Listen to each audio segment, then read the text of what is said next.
ನಂದ kitchen. ನಾನಿವತ್ತು ಕರ್ಬೂಜ ಹಣ್ಣಿನ ಪಾಯಸ ಮಾಡ್ತಾಯಿದ್ದೇನೆ. ಇದನ್ನು ಬೇಯಿಸೋದು ಬೇಡ, ಏನು ಬೇಡ, ದಿಢೀರಾಗಿ ನಾವು ಮಾಡ್ಕೋಬೋದು. ಈಗ ನಾನು ಮೊದಲನೇದಾಗಿ ಈ ಮೇಲ್ಗಡೆ ಇರೋ ಸಿಪ್ಪೆ ಎಲ್ಲ ತೆಗೆದು ನಾನು ಚಿಕ್ಕದಾಗಿ ಇದನ್ನು ಕಟ್ ಮಾಡ್ಕೊಂಬರ್ತೇನೆ. ಇಲ್ಲಿ ನೋಡಿ, ನಾನು ಕರ್ಬೂಜ ಹಣ್ಣನ್ನು ಚಿಕ್ಕದಾಗಿ ಕಟ್ ಮಾಡ್ಕೊಂಬಂದಿದ್ದೇನೆ.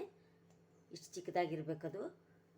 ಮತ್ತು ಅದಕ್ಕೆ ನಾನು ಅವಲಕ್ಕಿ ತೆಗೆದುಕೊಂಡಿದ್ದೇನೆ, ಮೀಡಿಯಮ್ ಸೈಜ್ ಅವಲಕ್ಕಿ, ದಪ್ಪ ಅವಲಕ್ಕಿ ಅಲ್ಲ ಇದು, ಮೀಡಿಯಮ್ ಸೈಜು. ಅದೇ ರೀತಿ ಕಾಯಿ ತುರಿ ತೆಗೆದುಕೊಂಡಿದ್ದೀನಿ ನಾನು, ಮೀಡಿಯಮ್ ಸೈಜ್ ಒಂದು ತೆಂಗಿನಕಾಯಿನ ನಾನು ಇಲ್ಲಿ ತುರಿದಿಟ್ಕೊಂಡಿದ್ದೇನೆ. ಇದು ಕಾಯಿ ಹಾಲು ತೆಗಿಬೇಕು. ಮತ್ತು ಇಲ್ಲಿ 3/4 ಕಪ್ಪಷ್ಟು ನಾನು ಬೆಲ್ಲ ತೆಗೆದುಕೊಂಡಿದ್ದೀನಿ. ಇದನ್ನು ಕೂಡ ನಾನು ಚಿಕ್ಕದಾಗಿ ಕಟ್ ಮಾಡಿ ಇಟ್ಕೊಂಡಿದ್ದೇನೆ. ಈಗ ನಾನು ತೆಂಗಿನಕಾಯಿ ಇದು ಹಾಲು ತೆಗೆದುಕೊಂಬರ್ತೇನೆ. ನಾನು ಇದನ್ನು ಗ್ರೈಂಡ್ ಮಾಡಿ ನೋಡಿ. ಇವಾಗ ನಾನು ತೆಂಗಿನಕಾಯಿ ಹಾಲು ತೆಗೆದುಕೊಂಬಂದಿದ್ದೇನೆ. ಮೊದಲಿಗೆ ನಾನು ಈ ಹಣ್ಣಲ್ಲಿ ಅವಲಕ್ಕಿಯನ್ನು ಹಾಕೋತಾ ಇದ್ದೇನೆ.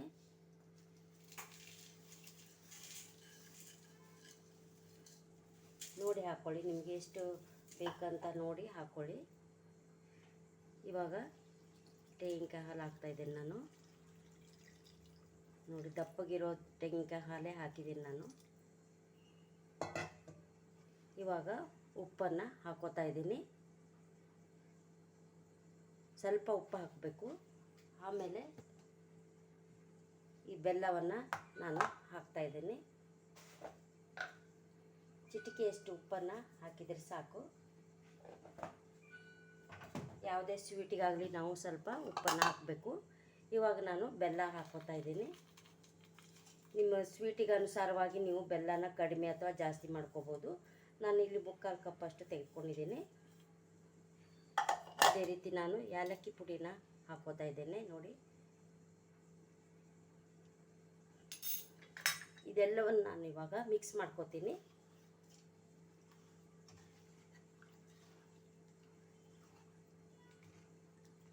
ನಿಮ್ಮೂರ ಕಡೆ ಈ ಹಣ್ಣಿಗೆ ಏನಂತ ಕರೀತಾರೆ ಅಂತ ನನಗೆ ತಿಳಿಸಿ. ಇಲ್ಲಿ ಉತ್ತರ ಕರ್ನಾಟಕದ ಕಡೆ ಎಲ್ಲ ಈ ಹಣ್ಣು ಜಾಸ್ತಿ ಸಿಗುತ್ತೆ, ಕರ್ಬೂಜ ಹಣ್ಣು ಅಂತ. ಫೆಬ್ರವರಿ, ಮಾರ್ಚ್, ಏಪ್ರಿಲ್ದಲ್ಲೆಲ್ಲ ಇದು ತುಂಬ ಜಾಸ್ತಿ ಸಿಗ್ತದೆ. ನಮ್ಮ ಊರು ಉತ್ತರ ಕನ್ನಡ ಅಲ್ಲೆಲ್ಲ ಇದು ಹೊನ್ನಾವರ, ಭಟ್ಕಳ, ಕುಮಟಾ, ಕಾರವಾರ ಎಲ್ಲ ದಕ್ಷಿಣ ಕನ್ನಡ ಅಲ್ಲೆಲ್ಲ ಇದು ಚಿಬಡ ಹಣ್ಣು ಅಂತ ಸಿಗುತ್ತೆ. ದೊಡ್ಡ ಸೈಜ್ ಇರುತ್ತೆ ಅದು. ಆ ಹಣ್ಣು ಇಲ್ಲಿ ನಾವು ಉತ್ತರ ಕರ್ನಾಟಕದ ಕಡೆ ಸಿಗೋದಿಲ್ಲ. ಇಲ್ಲಿ ಕರ್ಬೂಜನೇ ಜಾಸ್ತಿ ಸಿಗೋದು. ಅದಕ್ಕೆ ನಾವು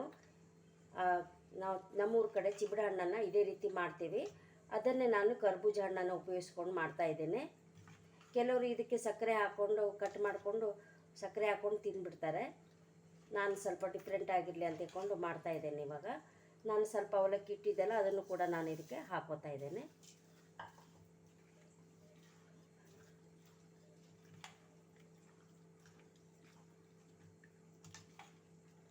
ನೋಡಿ, ಇವಾಗ ಕರ್ಬೂಜ ಹಣ್ಣಿನ ಪಾಯಸ ರೆಡಿ ಆಯಿತು.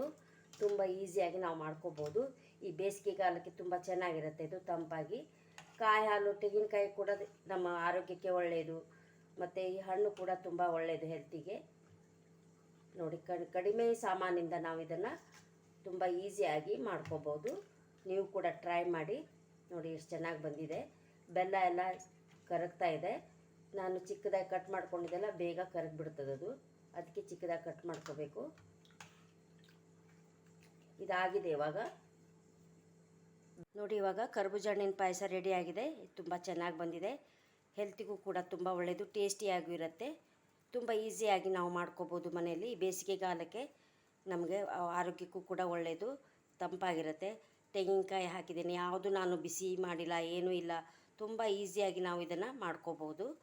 ನೀವು ಕೂಡ ಇದನ್ನು ಟ್ರೈ ಮಾಡಿ. ಹಣ್ಣು ಕೂಡ ಹೆಲ್ತಿಗೆ ಒಳ್ಳೆಯದು, ತೆಂಗಿನಕಾಯಿನೂ ಒಳ್ಳೆಯದು, ಏಲಕ್ಕಿ ಕೂಡ ನಮ್ಮ ದೇಹಕ್ಕೆ ತಂಪು. ನೋಡಿ, ಕಡಿಮೆ ಸಾಮಾನಿಂದ ನಾನು ಇದನ್ನು ಮಾಡಿದ್ದೇನೆ. ನೀವು ಕೂಡ ನಿಮ್ಮ ಮನೆ ಮಂದಿಗೆಲ್ಲ ಮಾಡಿಕೊಡಿ, ಎಲ್ಲರೂ ಇಷ್ಟಪಡ್ತಾರೆ. ನನ್ನ ವಿಡಿಯೋ ನಿಮಗೆ ಇಷ್ಟ ಆದರೆ ಲೈಕ್ ಮಾಡಿ, ಶೇರ್ ಮಾಡಿ, ಸಬ್ಸ್ಕ್ರೈಬ್ ಆಗಿ. Thank you.